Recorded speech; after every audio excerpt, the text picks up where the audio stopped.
خوشبو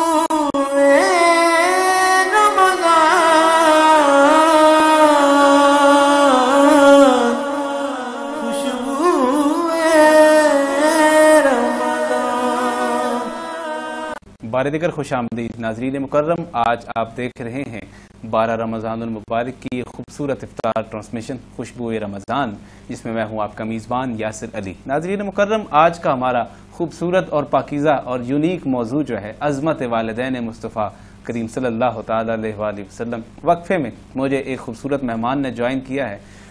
چند روز قبل ہم ذکر کر چکے شاعر دربار رسالت حضرت ریاض محمود شہزاد قادری رحمۃ اللہ تعالی علیہ، بہت اچھے لب و لہجے کے شاعر، بہت بڑے نعت گو، نعت خواں اور نعت گر۔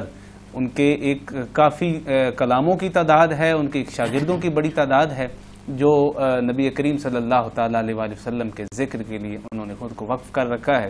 انہی کے صاحبزادے، انہی کے جانشین میرے ساتھ تشریف رکھتے ہیں محسن رضا حسان۔ السلام علیکم محسن۔ وعلیکم السلام۔ بہت شکریہ، آپ ہماری ٹرانسمیشن میں تشریف لائے، میں رونق بخشی۔ محسن جو ہیں وہ بہت اچھے شاعر ہیں بذات خود، یہ جینیٹیکلی ہوتا ہے کہ والدین کے جو ان کی خوبیاں ہوتی ہیں اولاد میں در آتی ہیں، اور بلا شبہ ریاض محمود شہزاد صاحب ایک بہت بڑے نعت خواں ہونے کے ساتھ ایک زبردست شاعر تھے، اور ایک زمانہ معترف ہے ان کی اس اسلوب کا جو ان کی شاعری میں انہوں نے اپنایا۔ ان کی لکھی ہوئی نعتیں عالم اسلام میں بالخصوص پاکستان میں بھرپور طریقے سے پڑھی جاتی ہیں اور پسند کی جاتی ہیں، اپنی اسلوب کی سادگی کی وجہ سے، چاشنی، رانائی اور رنگینی کی وجہ سے ان کی لکھی ہوئی تمام نعتیں مقبول ہوئیں۔ پنجابی میں بھی انہوں نے کلام لکھا، اردو میں بھی لکھا۔ تو محسن اپنے والد کی تقلید کرتے ہوئے یہ بھی شعر کہنے کی کوشش کرتے ہیں، اور بہت اچھا شعر کہتے ہیں، ان سے بھی ہم سنیں گے۔ لیکن جہاں سے میں نے گفتگو کا سلسلہ منقطع کیا تھا وہیں سے میں دوبارہ جوڑنا چاہوں گا۔ علامہ صاحب اس سے آگے لے کے چلیے ہمیں، معجزات کی آپ بات کر رہے تھے اور مجھے وقفہ لینا پڑا، تو اب بات وہیں سے شروع کیجیے۔ پیارے آقا علیہ الصلوۃ والسلام کی ماں اور پیارے آقا علیہ الصلوۃ والسلام کے باپ کا ہم ذکر کریں۔ جی بالکل، الحمدللہ۔ اور یہ وہ نبی ہیں، پہلے میں آپ کو ماں کا بتا دوں، یہ وہ نبی ہیں کہ جنہوں نے عام عورت جس کو آکاش کے میلے میں بیچا گیا تھا، اس ماں کو میرے آقا نے کیا عزت دی، اور یہاں سے پھر خود دیکھنا کہ میرے آقا کی اپنی ماں کی شان کیا ہوگی۔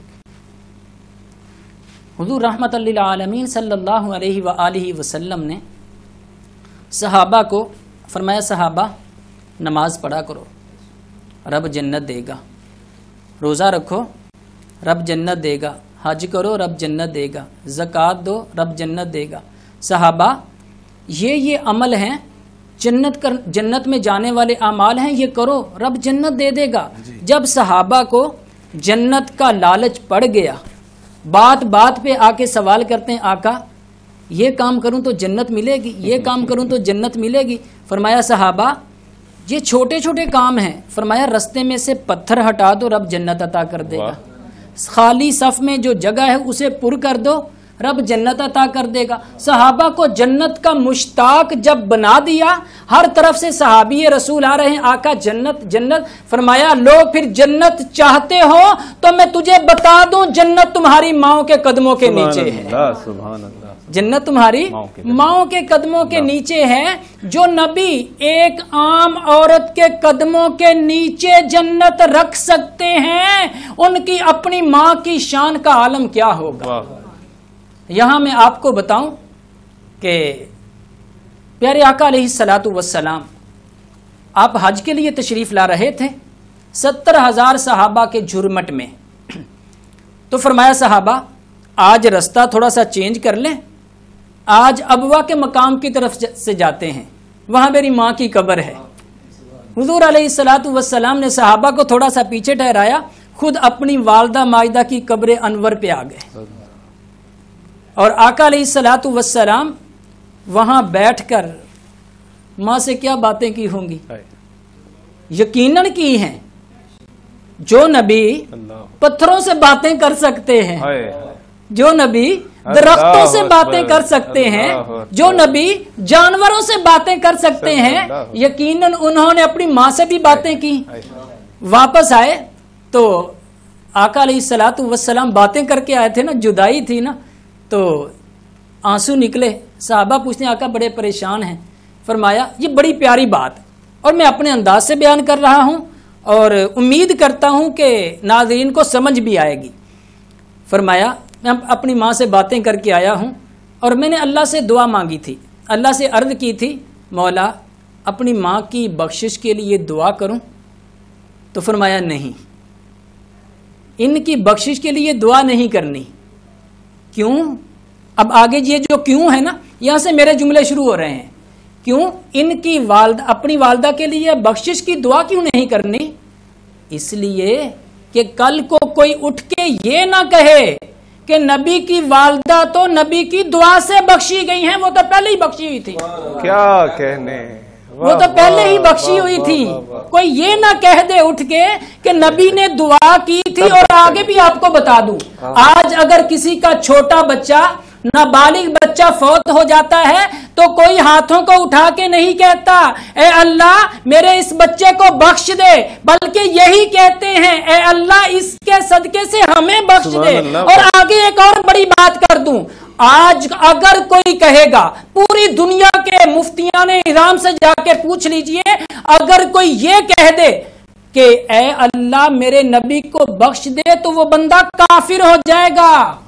بالکل نبی معصوم ہیں, درست بات. جو بندہ یہ کہے گا تو وہ بندہ کافر ہو جائے گا.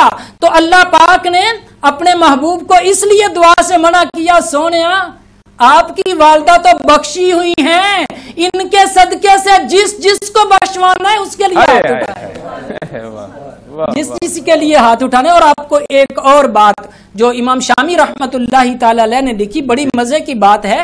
فرمایا کہ حضرت یونس علیہ الصلوۃ والسلام آپ وہ مچھلی کے پیٹ میں رہے کتنے دن؟ 7 دن, 21 دن, 40 دن, جتنے دن بھی رہے. تو امام شامی رحمت اللہ تعالی علیہ آپ فرماتے ہیں کہ وہ مچھلی جس کے پیٹ میں حضرت یونس علیہ الصلوۃ والسلام ٹھہرے, وہ مچھلی اللہ کے عرش سے بھی افضل ہے.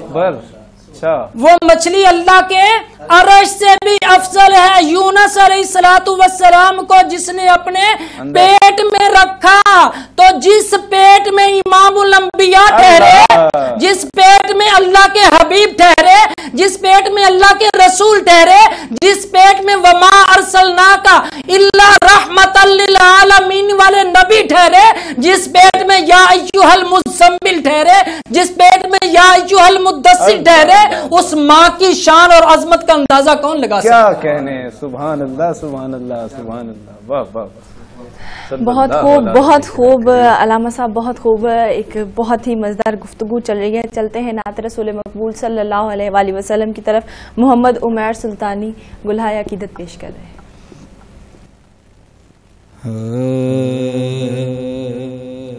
اس کرم کا کروں شکر کیسے ادا, اس کرم کا کروں شکر کیسے ادا, جو کرم مجھ پہ میرے نبی کر دیا, اس کرم کا کروں شکر کیسے ادا, اس کرم کا کروں شکر کیسے ادا.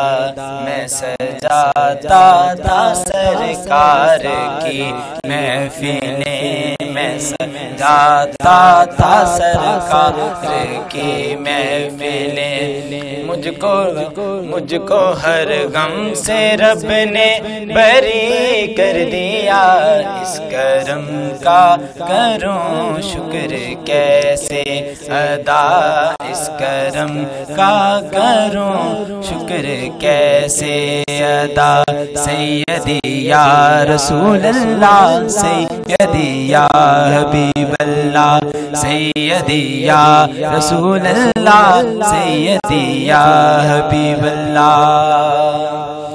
عشق سرکار کی ہے بڑی برکتیں، عشق سرکار کی ہے بڑی برکتیں، مل گئی عظمتیں رفعتیں راحتیں، میں گناہگار تھا بے عمل تھا مگر، میں گناہگار تھا بے عمل تھا مگر، مصطفیٰ نے مجھے جنتی کر دیا، میں گناہگار تھا بے عمل تھا مگر، مصطفیٰ نے مجھے جنتی کر دیا، اس کرم کا کروں شکر کیسے ادا، اس کرم کا کروں شکر کیسے ادا،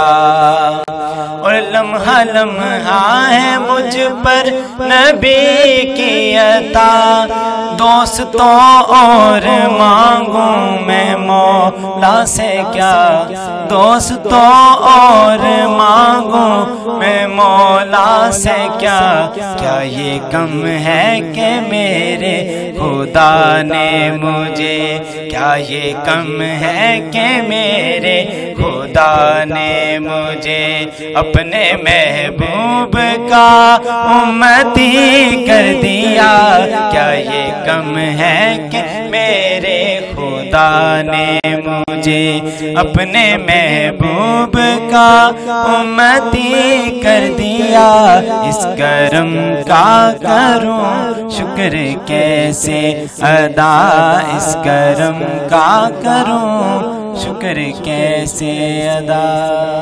جزاک اللہ ماشاءاللہ، جزاک اللہ ماشاءاللہ، بہت ہی پیارا کلام پڑھا آپ نے۔ ناظرین چلتے ہیں ایک وقفے کی جانب اور بریک سے واپس آتے ہیں۔ ہم لاتے ہیں ٹاپ نیوز، آپ کے فیوریٹ ٹاک شوز اور انلمیٹڈ انٹرٹینمنٹ صرف یوٹیوب پر۔ اگر آپ نے ابھی تک ہمارا چینل سبسکرائب نہیں کیا تو ابھی سبسکرائب کریں اور بیل آئیکن کو کلک کر کے ہماری لیٹسٹ ویڈیوز کے بارے میں اپڈیٹ جانیں۔